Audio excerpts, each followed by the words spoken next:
You're listening to Vedge Your Best. There has never been a more important time to be vegan. At Vedge Your Best, we're here to help you limit and eliminate the consumption of animal products without feeling deprived, overwhelmed, or unsupported, even if no one you know is vegan.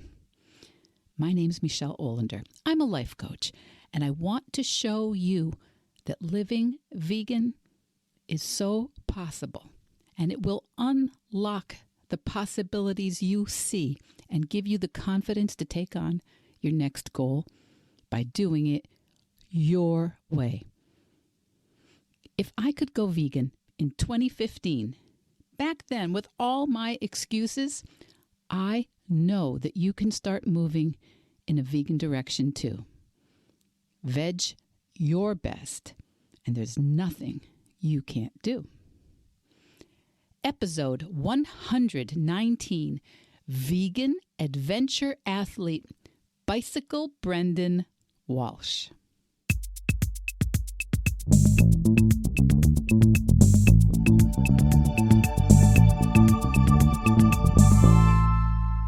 Welcome everyone to Veg Your Best. Or maybe it's welcome back.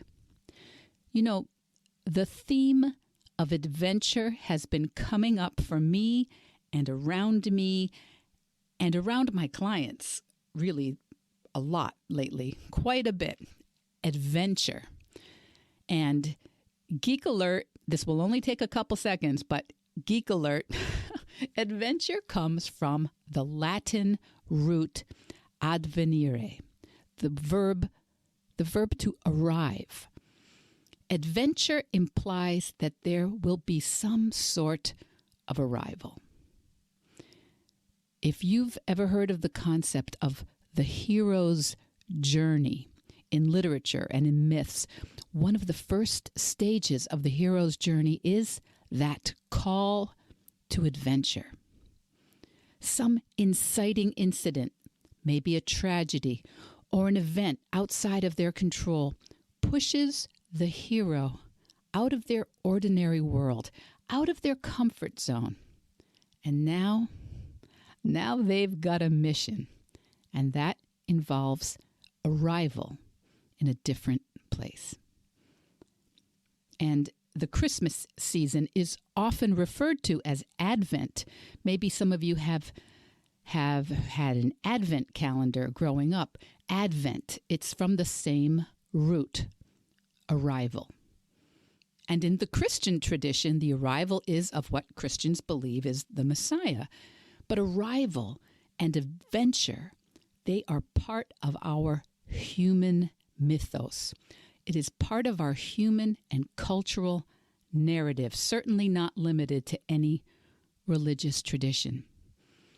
In all times and cultures, humans appear to have been drawn to stories of adventure, of endurance, and arrival at goals.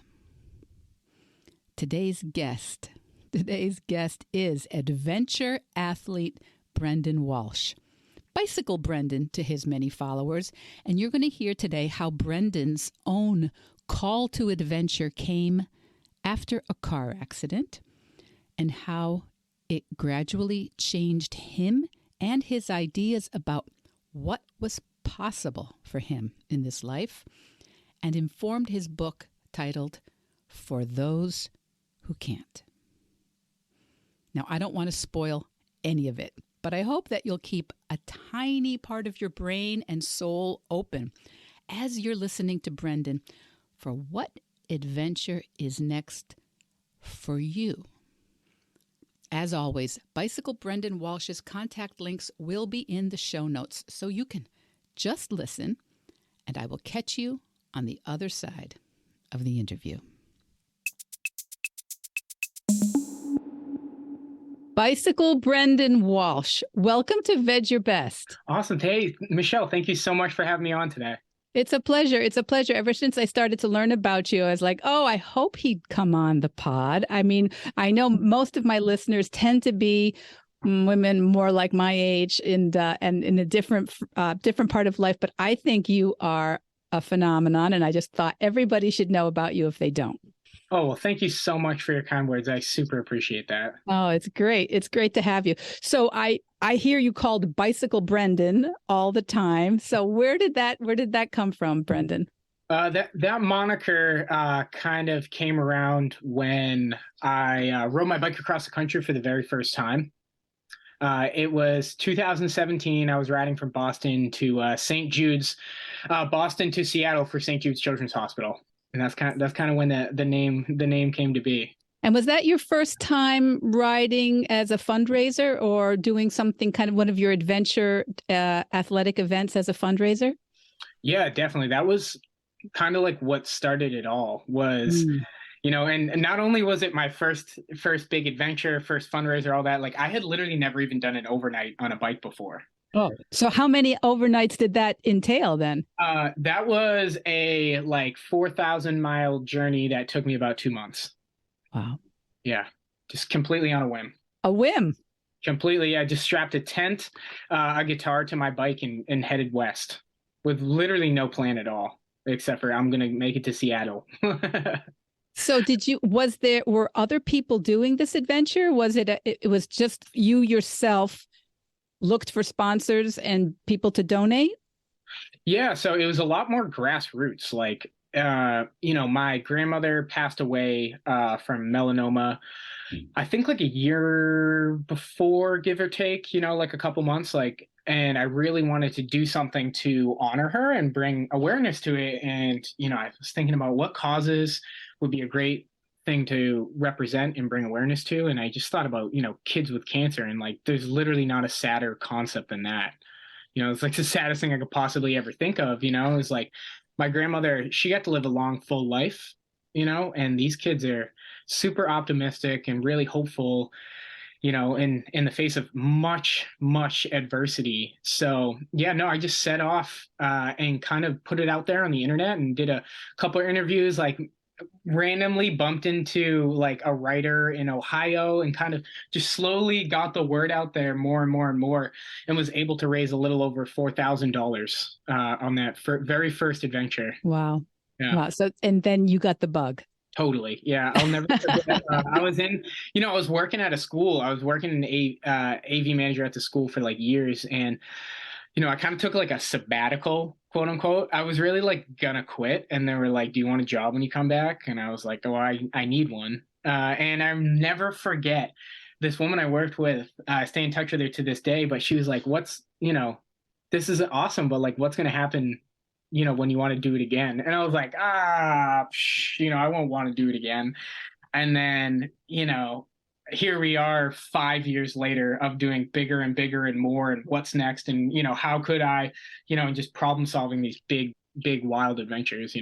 Well, it is amazing. I'm going to do a little bit of a mea culpa here. I tried to like bone up on the different adventures you've done, the routes, the length, the mileage. what were the spectacular statistics about them? I just couldn't. I honestly, I was my eyes were rolling in the back of my head. I could not believe what you've done. Oh, that's very kind of you.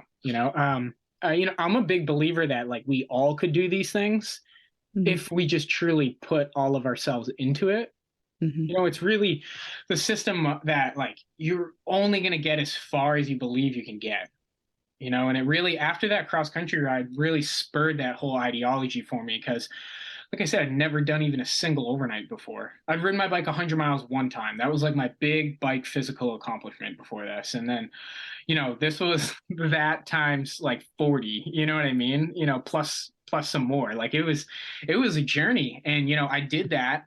And I never gave up, even though there was like a ton of reasons why I should have, especially in the beginning when I was close to home. It snowed the day I left, So all of these things kept adding up to be like, oh, well, maybe, next year and blah, blah, blah, blah, blah, but instead I just chose to not quit, and it really just opened up my mind to say like, why can't I do that?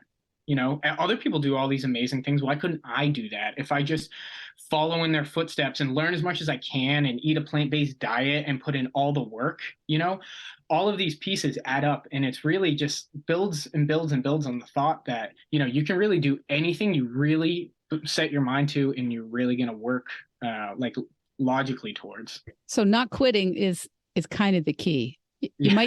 You might have to do a U-turn, and you might have to pull over, and you might have to nurse a sore toe or something, but not quitting. Did you have some on that first ride? Did you have some times you had to pull over and spend some time nursing a sore anything? Oh yeah. Yeah, I mean that was a whole bunch of stuff. I mean like somehow sprained an ankle. I actually got like the bird flu. I got hiptoplasmosis. So I was pretty much spending zero money to sleep every night. I would just sleep in parks and on the side of the road, and like people who would invite me into their house. Because you know, like I still am, do it on a pretty shoestring budget. So I ended up sleeping in this pavilion, this like three-walled pavilion, middle of North Dakota, and it was just filled with birds and bird matter, dead baby birds and like bird shit, and it was all swirling around. I must have inhaled so much of it that I got like the bird flu. So Oh my I was goodness. stuck in a Red Roof Inn in Dickinson, North Dakota, just squeezed out like a rag for like 3 days straight. I lost so much weight, and then continued like the second half of the journey, really how it felt like, even though it was like already 2,500 miles. I got bronchitis.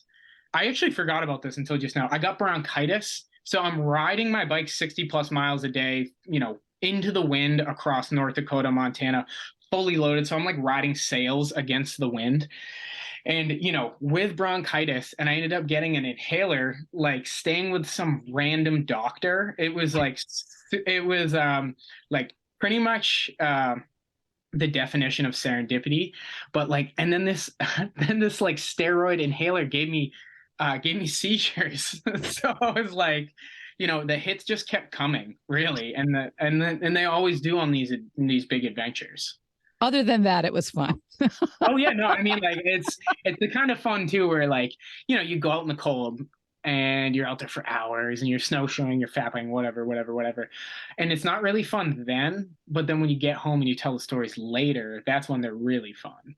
So Yeah. Well, I'm going to trust you on that one because I can barely get into a cold a cold swimming pool. yeah. Yeah, discomfort's not my middle name, but I think that's amazing. Now you mentioned along the way that the things you do, and one of them is a plant-based diet, and that is one of the main reasons why I came across your name, because you are an adventure athlete, an endurance athlete, and you run on plants. Absolutely. Yeah, and that started on that adventure. You know, I've always loved music, and I had, you know, some really great heroes and idols, if you will, growing up. And, you know, I was vegetarian for like a little bit in high school, and continued to not eat pork or anything. But, you know, up until that, like when I rode across the country, like I was on a seafood diet, which was like if I saw food, I ate it. And really what I was trying to say is I was just trying to say yes to everything, you know? And I actually met my first vegans ever on that trip, and they stayed in that pavilion with me. They also like, and I never heard from them again. So, you know, hopefully they're well. Hopefully they fare better than I did that next day. But, you know, it was when I got to Eastern Washington where I had this big epiphany. So I don't know if you've ever been out there, but it's like a high desert. And I ended up staying with this family who owned this farm, and it was wild. Like I got there and there was like peacocks and emus and quail and all these kind of geese, and like, you know, it was just a big diverse farm. And, you know, it was an amazing stay, beautiful family, you know, really like just gave and gave and gave. Like this is the kind of people that they are, and that's why they're so filled with joy. But, you know, right before I leave, a neighbor comes by with an emaciated baby deer.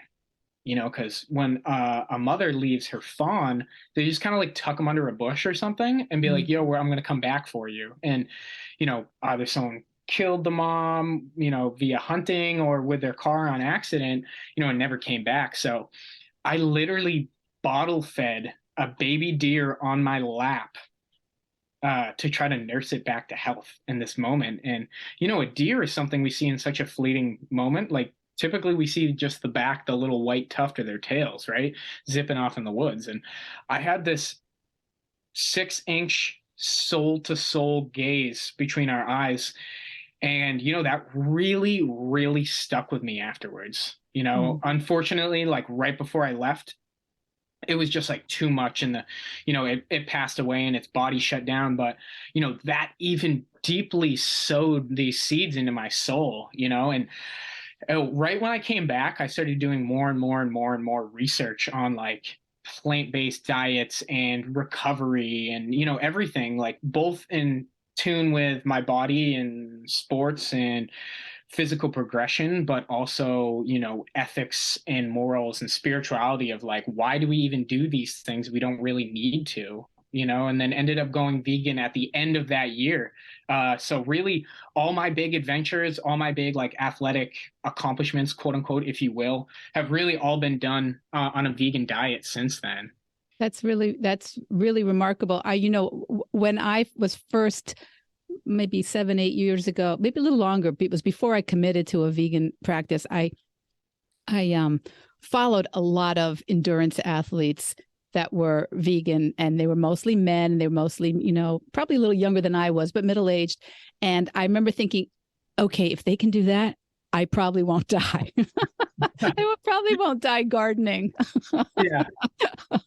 So I think it's most of the people who listen to me are women, middle-aged. Some other, that's not all that listens, but a lot of us are middle-aged women who resonate with the idea of veganism or resonate with the idea of a plant-based diet, but we just think it must be impossible. How could it be? How could it be possible? And it's, I think, very inspiring to hear someone like yourself making it work with these sorts of athletic feats. So tell me, one of the ones that I thought was remarkable, and was that this year? Last year was the New England highest points. Yeah. The NE6, NE5.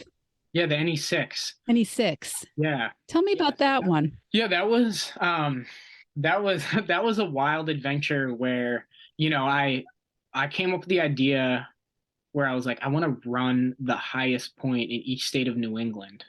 And then I was like, well, that doesn't really sound that hard. So what if I ride my bike in between them? And I was like, oh, that's an idea. So what I cooked up was starting at Katahdin in Maine and Baxter. I ran up Katahdin and then I rode my bike 225 miles to Mount Washington, where I ran up Mount Washington and then I rode my bike to Mount Mansfield. So it was the highest point in each state of New England while cycling in between them. So a completely, carbon-free journey, other than like the process of the food that was made, obviously, through. But yeah, like no carbon emissions. And through that, we were able to raise like $3,600 for the Alzheimer's Association through doing that. And, I did that to honor my Aunt Susan and my two cousins, Bridget and Meryl, who were her caretakers during the time period. That's beautiful. So and that also, you did a grassroots type of fundraiser in that respect too. Totally. Okay. So, and how do people learn when you're doing these events? Yeah, so a lot of it, as I've gone on, I think now people just like know I'm going to do it. Like when I'll never forget when I first told my friends, like, this was like a different time, like sitting around the campfire drinking beers kind of time. Like this was like a long time ago. And I was like, I think I'm going to ride my bike across the country. And they were like, and then, flash forward 5 years later. And now I'm like, yo, I think I'm going to do this. And they're like, okay, blah, blah, blah. This whole big like run of believing it. And I think now it's like, a lot of it is, I feel really fortunate to have slowly gained some sponsors who align with my morals and values. Like, when I go off and do these things, I'll have Kalkia, who's one of my sponsors. They make awesome bags. Like they started with ski stuff. Now they just opened up their own bike line, all this kind of, great energy that they're putting out into the outdoor space too, because it's not just like let's make this bag and let's make money. It's like they have Kolkia Earth where they're recyclable water bottles and it's like sustainably sourced and all this stuff. And I'm really lucky that they do PR and they'll like share press release and stuff for my adventures right before I take off. But, I also do like a good portion, if not all of this, completely on my own. So like contacting people and just really just constant networking. And, like I'm literally doing interviews. Like when I did the 10K, the Guinness World Record, like I was doing interviews while riding my bike 200 miles a day. So let's not skip over the Guinness World Record that you already have achieved. So how was that? Where was that? That was that journey was in 2019, so 2 years before the NE6 we were just talking about. That was last year. That was the fastest time to cycle across the United States from north to south. So that was a big project called the 10K for NAMI, which I set off to raise $10,000 and awareness for the National Alliance on Mental Illness. NAMI, NAMI, the National Alliance for Mental. Yep, National Alliance on Mental Illness. They're one of the nation's leading grassroots mental health organizations, and I learned a lot before even doing this through NAMI. And, I've dealt with mental health issues my entire life. And, starting at 18, I lost 3 friends to mental illness from 18 to 22, 2 a suicide and 1 of a drug overdose. And this was really my way to bring light to this. The number one demographic of people who commit suicide are actually young men. And I wanted to do this and, bring awareness to this, as much money, but bring awareness to this cause for the National Alliance of Mental Illness. And that was part 1 of the fundraiser, was that Guinness World Record. So through that, we raised a little under $6,200. But, I'm a man of my word. So I said I was going to raise $10,000. So what I did the following year in 2020 was I ran 100 miles across the entirety of Cape Cod. So from P-Town all the way down to Woods Hole in 22 hours to raise the remaining $3,900 for the National Alliance of Mental Illness. Wow. Yeah. Wow. That's amazing. That's really amazing. Now, how do you come up with the feats, the routes? Do they just come to you? Do you look at them at an atlas and go, that sounds hard? That sounds awful.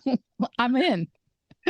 Well, I love maps. Like I love maps. And I also love adventure, and I like to think I'm like kind of a student of all of it, like I really respect everybody who's ever done anything for me, and I try to learn from them and, kind of look at it like you're standing on the shoulders of giants. That's really how I look at, the concept of venturing. But, I'll look at a map and really I call everything I do art ventures, because I was a musician. I still am, but like I'm not like a professional musician anymore. So this is kind of like a big way to express myself. It's not just like this big physical endeavor and, it's all that. Like it's a concept, that turns into so much more than it originally was. So, I can look at a map and just dream up a million different things just by staring at the spaces in between. Wow. So that actually makes more sense to me now, that it is a piece of conceptual art, what you are creating, because it must require all kinds of time and all kinds of planning. And it's not just, maybe the bike ride, did you just set out or did you have a fully fleshed out route for the first bike ride? No, that's what I got the impression. No, I had maps. Like I would get to the next state. Yeah. And go to the very first gas station. And this was like 2017, so you could still do this. Like, I don't even know if they sell maps in gas stations anymore. But like I would have to go to the corner where they tucked it away and buy like the New York State map and the Ohio map. And like literally I'd buy the map of the state I just got into, and I navigated across the country with maps for that. So no, I had no idea what I was doing. But now you've got plans now when you do them now. Okay. Yeah. I definitely have a little bit more refined plans, because, a lot of it too is pushing the boundaries of not only of what I have done before, but what people think is possible. And like, these creative, you're talking about art, as a concept, and that really how it is, pushing the boundaries of thought and possibility. And, a lot of that requires a little more finer planning at times, like for the NE6, it was a lot of, because I'm generally out there completely self-supported, so I'm carrying and getting all my own food and water and doing everything on my own. So like that in itself adds all these complications. So you try to plan a little bit better and you do the route and, you have that, but you really can't be too stuck in on anything because crazy shit's going to happen and you're just going to have to deal with it. So you try to like set some parameters, but also just know that sometimes you're going to have to color outside the lines. So, you talked about the NE6. I know as a kid, my dad literally dragged us up mountains. We've been up Katahdin, we've been up Mount Washington. And I remember on Mount Washington, I actually can visualize the stones. People do die occasionally when there's a freak snowstorm or they are in themselves have some sort of a health emergency on the trail. And there's not really too much to be done about it in large parts of it. So did you run into any kind of crazy weather on some of these, the mountains? Oh, yeah, totally. Like it was, I mean, I'm also like, unlucky to it's a bit of a stats thing too where like the longer you're in an environment the more likely something is to have happened, so I was absolutely boogieing through these things. Like we did Katahdin in like under 4 hours and we did Washington in like under 4.5 hours, but like that doesn't mean like it started to hail at the top when we got to on the top of Mount Washington. And we're like, we got to get below tree line, because it's not only you're just about time and everything, because, everything I do is pretty much like time based. Like the NE6, I said 6 days, but I did it in 4.5. So I'm like trying to like absolutely gas it the whole time, So that involves getting down safely, and you really have to respect Mother Nature because if she really truly didn't want me to pass, then all of my nightmares leading up to it about like riding my bike to the foot of the mountain and then just being it blanketed in snow could come true, and For really sure. you just have to ask for safe passage and act respectively. Wow. So, no, you said we. Is that the royal we? Is that the voices in your head, or do you have someone that goes with you? No, no, that's the voices in my head. Okay. Yeah. Yeah. Okay. So how do you prove that you did it? Like, do you have a camera with you? Do you, well, like a GoPro type of thing, or? Yeah, so it depends on the journey. So with my bigger, longer ones, I'll also carry a spot tracker. Mm. So I'll record them on my watch, on my bike computer, which, like my bike computer doubles as my navigation when I run. So like I'm using it on my bike to get from here to there, and then I'm taking it off my bike and to run the trail up the mountain and all that. So it's, I record it on my watch and I carry this spot tracker, which actually kind of makes it really fun because then people can kind of interact with it and it becomes something that, they become a part of, and which is exactly what I'm looking for because it's not really any sort of, oh, look at what I've done. It's not like I'm trying to like, there's my Guinness World Record is, I don't know where it is. It's in my basement somewhere. You know what I mean? Like I don't have this stuff like really, I don't have trophies on the walls really. Like it's not why I do it. It's to share these experiences with people and to like try to make a difference in the world. So when I have the spot tracker on, I'll have some amazing moments where, like on the NE6, this woman whose mother has been affected by Alzheimer's, she bought my book beforehand and like was a big fan of it. And she like met me out on the road with a sign and stuff. Oh. So it's like those ways like really really fill my heart with joy, and those are the times that push me further through everything. So it's a little, and I'm doing Instagram stories too, most of the time because I'm trying to bring awareness to the causes, so you really just got to kind of push out stuff.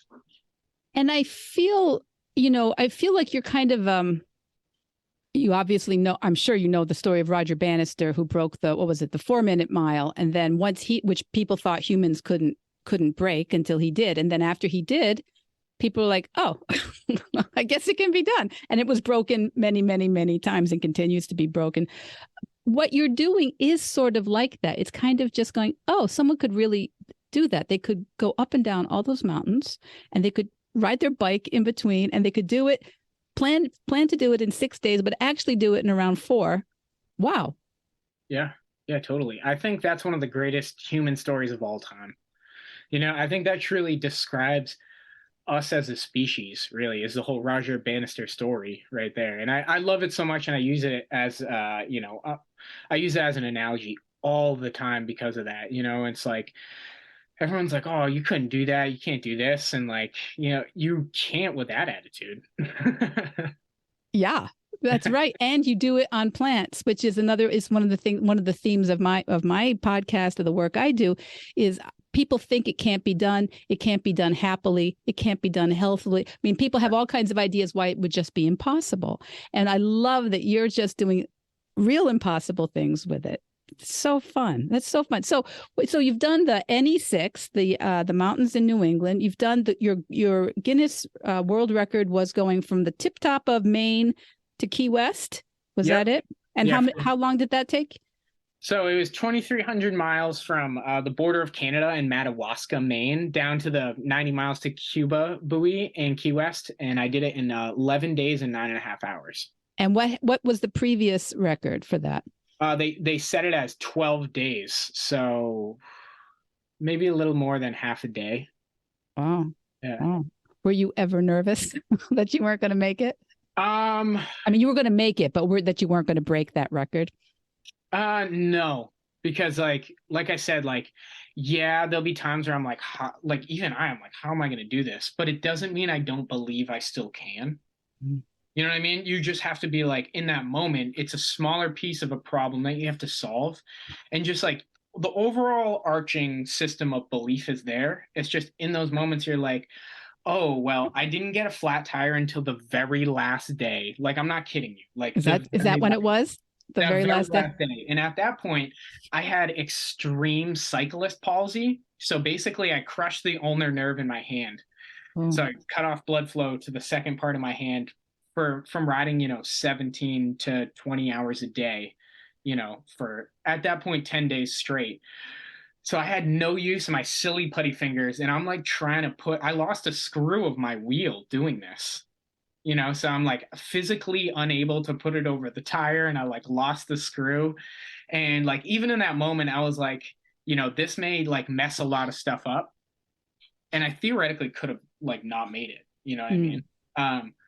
But those are the times where you're like, you really got to fall back on the cool and be like, okay, just remember you can do it if you believe you can do it, and just like solve this problem and then move on to the next one, because I'll never forget when I was riding my bike across the country, and I had a cell phone, I didn't, I used maps, but I had a cell phone. I would like look on Google Maps, and I'm like, oh my God, I have so much more to go, but like, what the key is just like focusing on the next pedal stroke, or the next step, or the next paddle stroke. It's really just trying to bring yourself into that moment, back into the moment to solve the problem.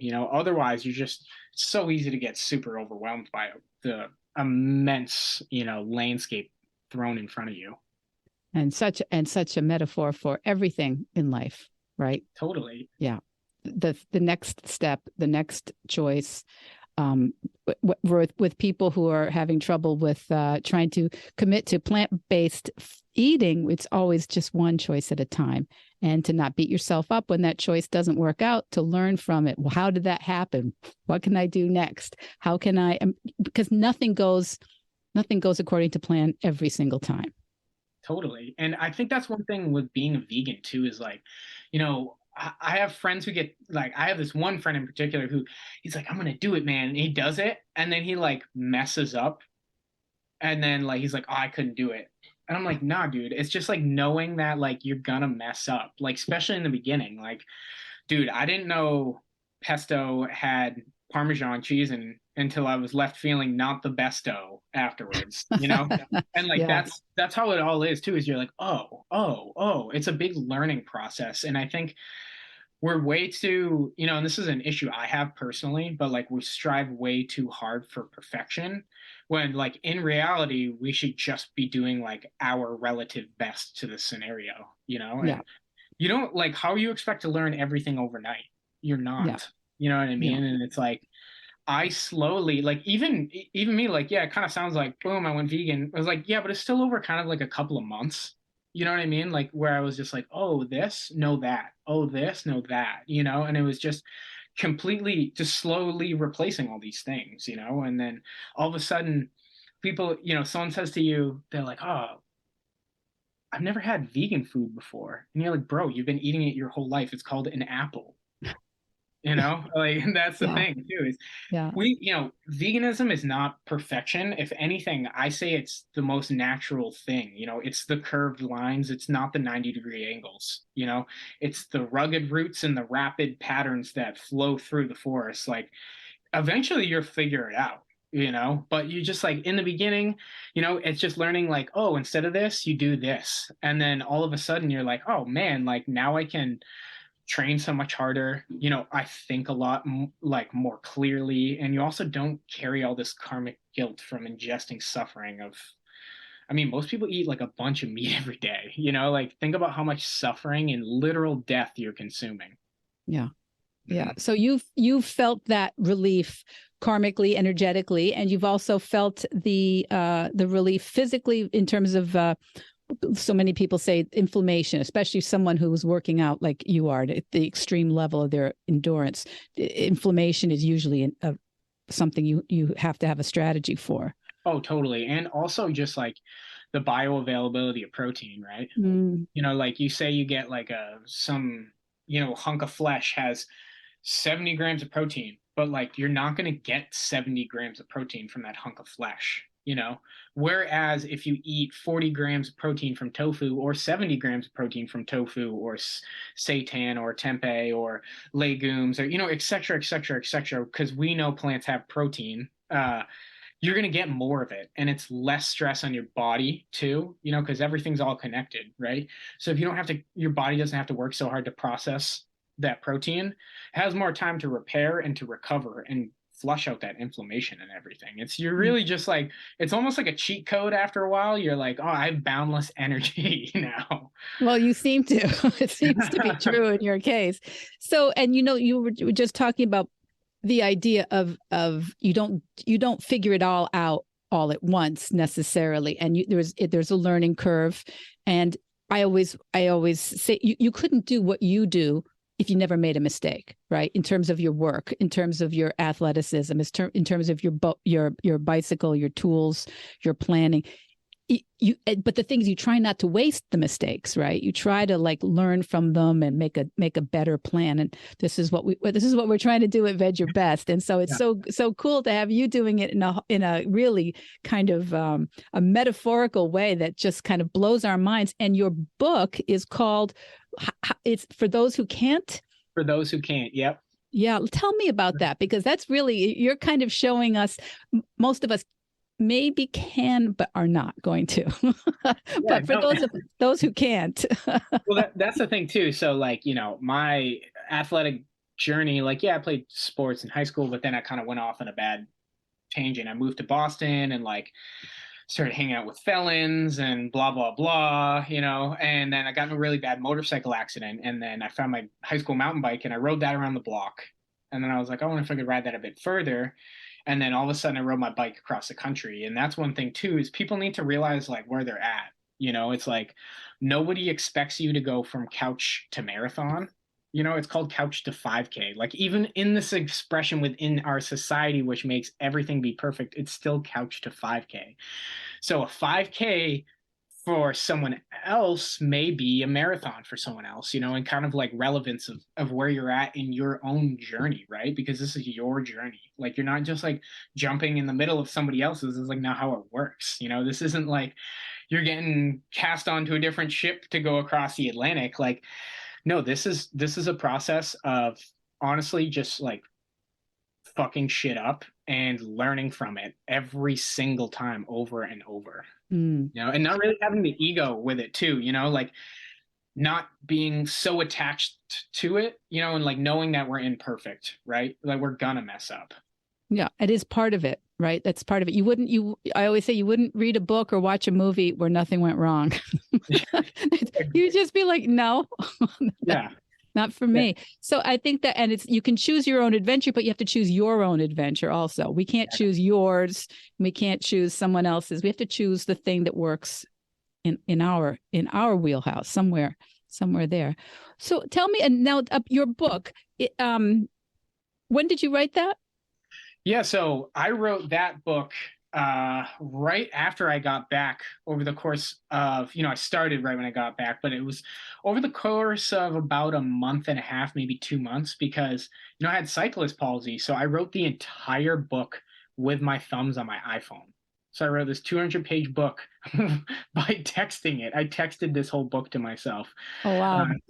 Yeah. I'm feeling so much self-loathing right now because I've been working on a book for months and months and months, and my thumbs work. my hands are fine. Good for you. Wow. That's the artist pursuit though, right? You're like, oh, it's not done, that's done. And like, that's a lot about like, what we were talking about before is like a date on the calendar. Is sometimes you just gotta be like, yo, this is when I'm going. And that's how I've done all my stuff, is like, I'm going this day. And like, you know, uh before the 10K and before the Guinness World Record ride, like the book starts off with a terrible accident I got in a month before I was supposed to leave. So I got hit by a car. I was going 25, they were going 25. So it was like a 50+ mile per hour collision that collapsed my bike in. I had wicked bad PTSD.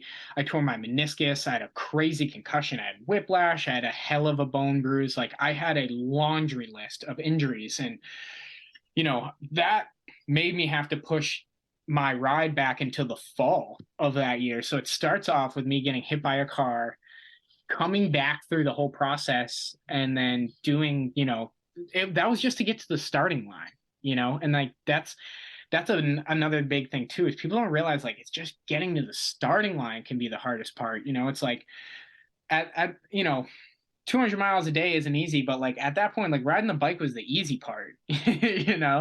Once you'd taken off, once you were on your way. Yeah, I mean, like, it was still like unbelievably difficult. Most definitely, sure, like getting attacked by fire ants. And it's once again snow, like it snowed the day I left in Madawaska, but it was 105 in Key West. So it was like it was rapid variability, and all that. So it tells the story of the journey, but it also tells kind of my mental health story, kind of how I've dealt with mental health my whole life. I talk about my friends, and I also talk about some philosophical ideas that kind of like the whole concept of just like believing in yourself, right?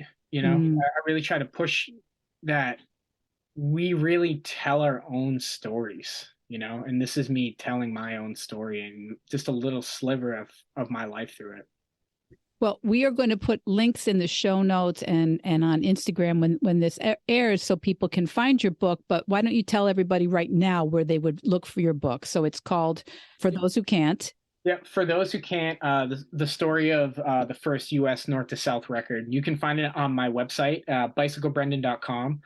Find out a little bit more about me. My speaking page, if you want me to speak at your school, at your bike shop, anything like that's on there. And it's also on Amazon as well. Amazon, and there's even a little Kindle option if you prefer that. That's great. So for those who can't, and you also on your website, people can book you to speak, but also you do coaching for people who are looking to take on a real adventure. Yeah. Tell me about that. What kind of coaching is that?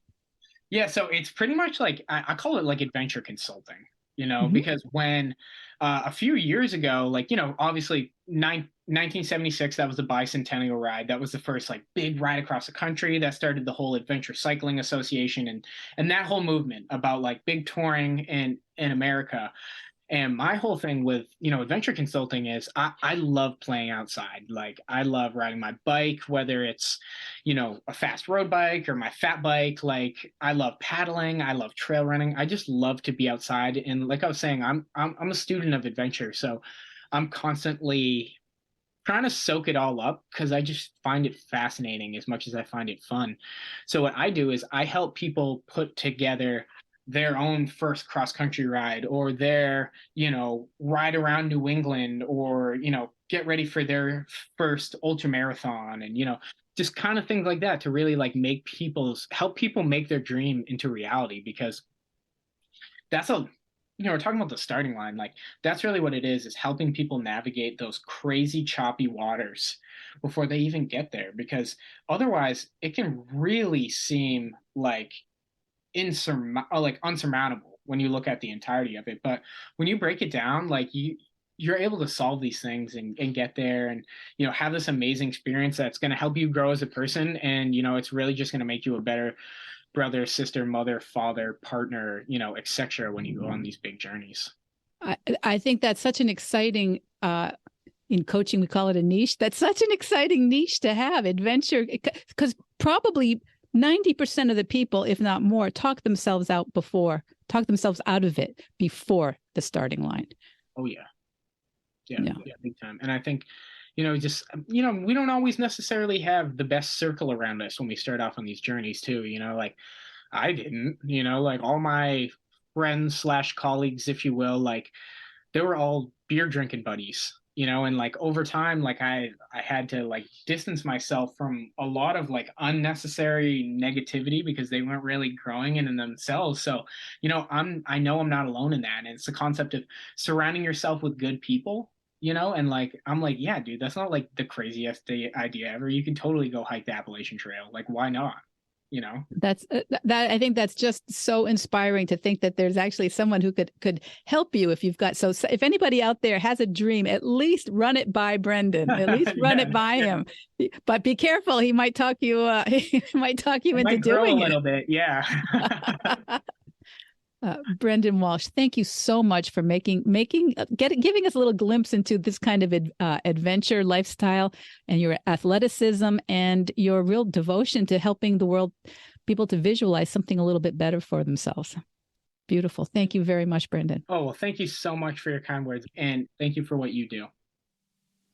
So, what did you think of Brendan Walsh, a.k.a. Bicycle Brendan, if you're following him on social media? Brendan is always dedicating his adventures to worthy causes, as I think you've heard in the interview. He's always drawing attention to people and issues. His adventures are dedicated, like his book's title, for those who can't. And I know many of us on this vegan and plant-based adventure will resonate with Brendan. And I hope that you'll follow him on Instagram at Bicycle Brendan and encourage him on his next adventure. I know he's working on one right now, but it's not ready for public announcement, and I'm going to bring Brendan back when he's ready to let us all know. And in the meantime, I will be recreating one section of Brendan's Guinness World Record north to south bike trip with a couple of modifications. Instead of starting in Madawaska, Maine on the Canadian border, I'm going to start in suburban New York City, and I'm going to finish about 200 miles north of Brendan's adventure, which went to the tip of Key West. And of course, I'll be in a car and I'll be staying in motels. You know what? We don't compare adventures, do we? Never compare your adventure to anyone else's. What I really loved in my conversation with Brendan is his infectious spirit. Let's allow adventure to infuse whatever undertaking we have in front of us this month. All Brendan's links for social media and how to get his book for those who can't, all of that will be in the show notes. So, have you got an adventure? Is there an adventure? There's somewhere you want to arrive rattling around in your brain? I can't wait to hear about it. Okay, kids. Until next week, Vedge your best. Vedge Your Best podcast production, music, and editing by Charlie Weinshank. Thanks, Charlie. Before you go, it would mean so much to me and the Vedge Your Best team if you would hit subscribe, leave us a 5-star review, or share with someone you think might be interested.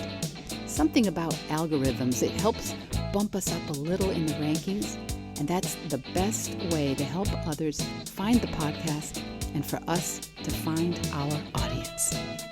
So, until next week, make it easy and veg your best.